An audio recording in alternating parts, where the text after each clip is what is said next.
Geopolitical risks are absolutely front of mind for everybody, and as they should be. The difficulty is understanding how to price that into differential markets at a price level that makes sense. One of the things that we're very focused on, particularly off of some of the recent action in the Middle East, is the impact on future Fed decisions. JPMorgan had penciled in a 50 basis point cut in the last meeting. We had also penciled in a 50 basis point cut in the coming meeting.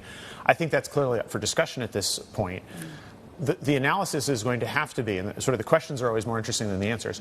The question at this stage is, what is the right way to think about this inflationary pressure? You have upward pressure on oil and gas prices. You have the strike in the United States on the eastern seaboard with shutting down significant percentage of U.S. shipping capacity.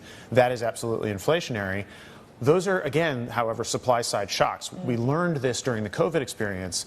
That's not inflecting core economic growth. It's inflecting supply-side shocks. And so the Fed, I think, has to be very careful how they deal with that and not to over-extrapolate that as a positive inflationary push at a core economic level. Yeah, I mean, how does the port strikes, what we've seen in the Middle East, and perhaps the spending, as far as the government is concerned, going to undermine this sort of so-called immaculate disinflationary trend? Well, and the soft landing that appeared to be occurring.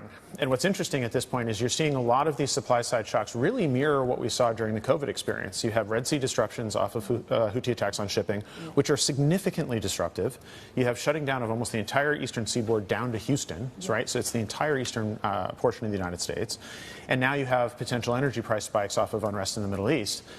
Again, all supply side, not necessarily driven by the underlying economic growth characteristics of the economy, which is ultimately what the Fed is trying to help to manage. They don't have control over supply-side inflation. They have significant control over underlying macroeconomic inflation. So I think they need to be very careful and dial in the rate adjustment response very carefully as a result of those divergent drivers. So is the upside risk on monetary policy and some of this inflation priced into the markets, do you think? Or do you think they're taking a bit of a wait-and-see approach still? So it's interesting, as you walked into the last Fed meeting, arguably the street was underpricing the 50 basis point hike that actually occurred. That was the JPMorgan view, but we're a bit of an outlier from that perspective.